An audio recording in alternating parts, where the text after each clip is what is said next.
ആകാശവാണി. നമസ്കാരം. പ്രാദേശിക വാർത്തകൾ വായിക്കുന്നത് കിരൺ ശങ്കർ.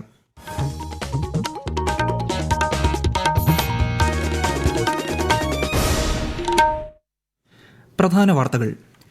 കേരളം ഉൾപ്പെടെ 5 ഇടങ്ങളിൽ തെരഞ്ഞെടുപ്പ് പ്രഖ്യാപിച്ച് കേന്ദ്ര തെരഞ്ഞെടുപ്പ് കമ്മീഷൻ. കേരളം വിധി എഴുതുന്നത് ഏപ്രിൽ 9-ന്. വോട്ടെണ്ണൽ മെയ് 4-ന്. അസമിലും പുതുച്ചേരിയിലും തെരഞ്ഞെടുപ്പ് ഏപ്രിൽ 9-ന്. തമിഴ്നാട്ടിൽ ഏപ്രിൽ 23-ന്. പശ്ചിമബംഗാളിൽ ഏപ്രിൽ 23-നും 29-നും 2 ഘട്ടമായി തെരഞ്ഞെടുപ്പ്. തെരഞ്ഞെടുപ്പ് പ്രക്രിയ സുഗമമാക്കുന്നതിനും വോട്ടർമാർക്ക് വിവിധ സൌകര്യങ്ങൾ ഉറപ്പുവരുത്തുന്നതിനും നിർദ്ദേശം നൽകി കേന്ദ്ര തെരഞ്ഞെടുപ്പ് കമ്മീഷണർ ഗ്യാനേഷ് കുമാർ. സംസ്ഥാനത്ത് സ്ഥാനാർത്ഥികളെ പ്രഖ്യാപിച്ച് CPIM-ഉം CPI-യും. കോൺഗ്രസ് BJP സ്ഥാനാർത്ഥികളുടെ ഔദ്യോഗിക പ്രഖ്യാപനം വരും ദിവസങ്ങളിൽ.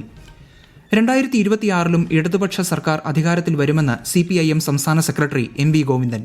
100-ലധികം സീറ്റുമായി UDF ഭരണത്തിലേറുമെന്ന് പ്രതിപക്ഷ നേതാവ് VD സതീശൻ. പരമ്പരാഗത മുന്നണികളുടെ പതനത്തിന് സാക്ഷ്യം വഹിക്കുന്ന തെരഞ്ഞെടുപ്പാകുമെന്ന് BJP നേതാവ് PK കൃഷ്ണദാസ്.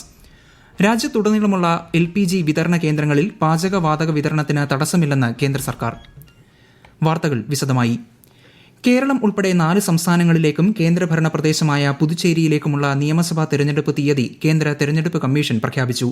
സംസ്ഥാനത്തെ 140 മണ്ഡലങ്ങളിലേക്കുള്ള തെരഞ്ഞെടുപ്പ് ഏപ്രിൽ 9-ന് നടക്കും. വോട്ടെണ്ണൽ മെയ് 4-നാണ്. വിശദാംശങ്ങളിലേക്ക്. കേരളം, തമിഴ്നാട്, അസം, പശ്ചിമബംഗാൾ എന്നീ സംസ്ഥാനങ്ങളുടെയും കേന്ദ്രഭരണ പ്രദേശമായ പുതുച്ചേരിയുടെയും നിയമസഭകളിലേക്കുള്ള തിരഞ്ഞെടുപ്പ് തീയതികളാണ് കേന്ദ്ര തിരഞ്ഞെടുപ്പ് കമ്മീഷണർ ഗ്യാനേഷ് കുമാർ ന്യൂഡൽഹിയിൽ വാർത്താ സമ്മേളനത്തിൽ പ്രഖ്യാപിച്ചത്. കേരളത്തിലും അസമിലും പുതുച്ചേരിയിലും ഏപ്രിൽ 9-നും തമിഴ്നാട്ടിൽ ഏപ്രിൽ 23-നും ഒറ്റഘട്ടമായാണ് വോട്ടെടുപ്പ്. പശ്ചിമബംഗാളിൽ ഏപ്രിൽ 23-നും 29-നും 2 ഘട്ടമായി പോളിംഗ് പൂർത്തിയാകും. എല്ലായിടത്തും മെയ് 4-നാണ് വോട്ടെണ്ണൽ. All 140 assembly constituencies of Kerala shall also go for polling on 9th April, that is Thursday, and counting shall be on the same day, that is 4th May 2026. Puducherry also will go along with Assam and Kerala. നാമനിർദ്ദേശ പത്രിക സമർപ്പിക്കാനുള്ള അവസാന തീയതി ഈ മാസം 23-നും പത്രിക പിൻവലിക്കാനുള്ള അവസാന തീയതി മാർച്ച് 26-മാണ്. നാമനിർദ്ദേശ പത്രിക പരിശോധന മാർച്ച് 24-ന് നടക്കും. കേരളത്തിൽ 140, തമിഴ്നാട്ടിൽ 234, അസമിൽ 126, പശ്ചിമബംഗാളിൽ 294, പുതുച്ചേരിയിൽ 30 എന്നിങ്ങനെ ആകെ 824 മണ്ഡലങ്ങളിലേക്കാണ് തിരഞ്ഞെടുപ്പ് നടക്കുന്നത്. ഗോവ, ഗുജറാത്ത്, കർണാടക, മഹാരാഷ്ട്ര, നാഗാലാന്റ്, ത്രിപുര സംസ്ഥാനങ്ങളിലെ 8 നിയമസഭാ മണ്ഡലങ്ങളിലേക്കുള്ള ഉപതെരഞ്ഞെടുപ്പ് തീയതിയും കമ്മീഷൻ പ്രഖ്യാപിച്ചു. തിരഞ്ഞെടുപ്പ് പ്രഖ്യാപിച്ച സംസ്ഥാനങ്ങളിൽ മാതൃകാ പെരുമാറ്റച്ചട്ടം നിലവിൽ വന്നതായി കമ്മീഷൻ അറിയിച്ചു. News desk, Akashvani. തെരഞ്ഞെടുപ്പ് പ്രക്രിയ സുഗമമാക്കുന്നതിനും വോട്ടർമാർക്ക് വിവിധ സൌകര്യങ്ങൾ ഉറപ്പുവരുത്തുന്നതിനും കേന്ദ്ര തെരഞ്ഞെടുപ്പ് കമ്മീഷൻ നിർദ്ദേശം നൽകി.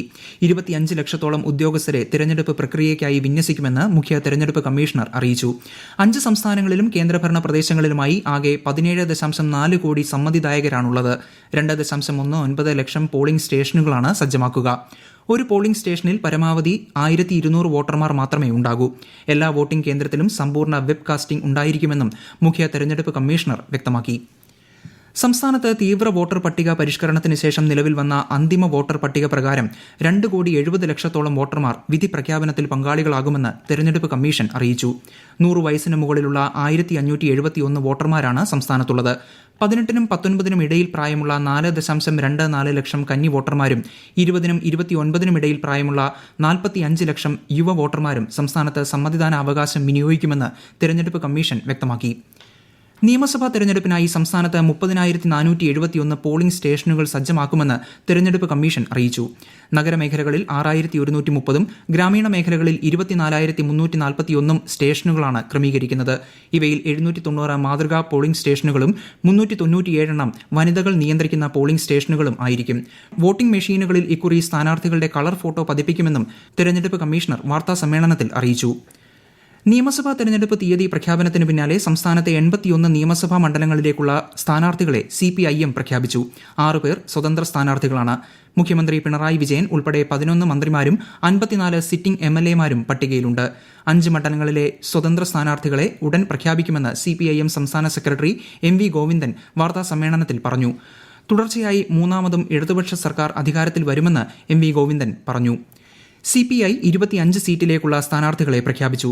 സംസ്ഥാന സെക്രട്ടറി ബിനോയ് വിശ്വമാണ് സ്ഥാനാർത്ഥികളെ പ്രഖ്യാപിച്ചത്. നിലവിലെ മന്ത്രിസഭയിലെ 4 മന്ത്രിമാർ വീണ്ടും ജനവിധി തേടും. GR Anil നെടുമങ്ങാട്ടും K Rajan ഒല്ലൂരിലും P Prasad ചേർത്തലയിലും J Chinchu Rani ചടയമംഗലത്തും മത്സരിക്കും. 100-ലധികം സീറ്റുമായി UDF അധികാരത്തിലേക്ക് തിരിച്ചുവരുമെന്ന് പ്രതിപക്ഷ നേതാവ് VD സതീശൻ. സ്ഥാനാർത്ഥി പട്ടിക ഉടൻ പ്രഖ്യാപിക്കുമെന്നും അദ്ദേഹം പറവൂരിൽ മാധ്യമപ്രവർത്തകരോട് പറഞ്ഞു. 2 ദിവസത്തിനുള്ളിൽ NDA സ്ഥാനാർത്ഥി പട്ടിക പുറത്തിറക്കുമെന്ന് BJP നേതാവ് PK കൃഷ്ണദാസ് പറഞ്ഞു.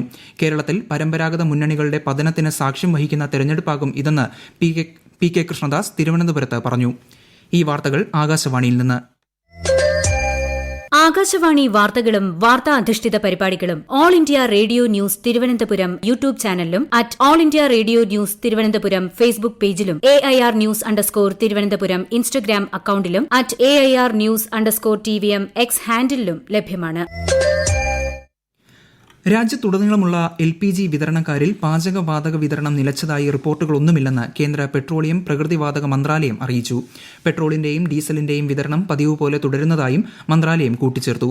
രാജ്യത്തുടനീളം ആവശ്യത്തിന് പെട്രോളും ഡീസലും ലഭ്യമായതിനാൽ പരിഭ്രാന്തിയിലാകരുതെന്ന് മന്ത്രാലയം പൌരന്മാർക്ക് നിർദ്ദേശം നൽകി. PNG കണക്ഷനും LPG കണക്ഷനും ഒരുമിച്ച് കൈവശമുള്ളവർ അവരുടെ LPG കണക്ഷൻ ഉടൻ ഉപേക്ഷിക്കണമെന്ന് കേന്ദ്ര പെട്രോളിയം പ്രകൃതിവാതക മന്ത്രാലയം നിർദ്ദേശിച്ചു. PNG കണക്ഷനുള്ള വ്യക്തികൾക്ക് ഗാർഹിക LPG കണക്ഷൻ നിലനിർത്താനോ സർക്കാർ എണ്ണ കമ്പനികളിൽ നിന്നും അംഗീകൃത വിതരണക്കാരിൽ നിന്നും LPG സിലിണ്ടറുകൾ റീഫിൽ ചെയ്യാനോ അനുവാദമുണ്ടാകില്ലെന്ന് മന്ത്രാലയം അറിയിച്ചു. തിരുവനന്തപുരം വിളപ്പിൽ ഗ്രാമപഞ്ചായത്തിൽ തണ്ണിമത്തൻ കൃഷിയുടെ വിജയമധുരം. വന്യമൃഗ ഭീഷണിയെ തരണം ചെയ്താണ് ഈ പ്രദേശത്തെ കർഷകർ മണ്ണിൽ പൊന്നു വിളയിച്ചത്. ആകാശവാണി തിരുവനന്തപുരം ജില്ലാ പ്രതിനിധി രജു കോലിയക്കോട് തയ്യാറാക്കിയ റിപ്പോർട്ട്. വിളപ്പിൽ ഗ്രാമപഞ്ചായത്തിലെ 5 ഏക്കറിലാണ് തണ്ണിമത്തൻ കൃഷി വിളവെടുത്തത്.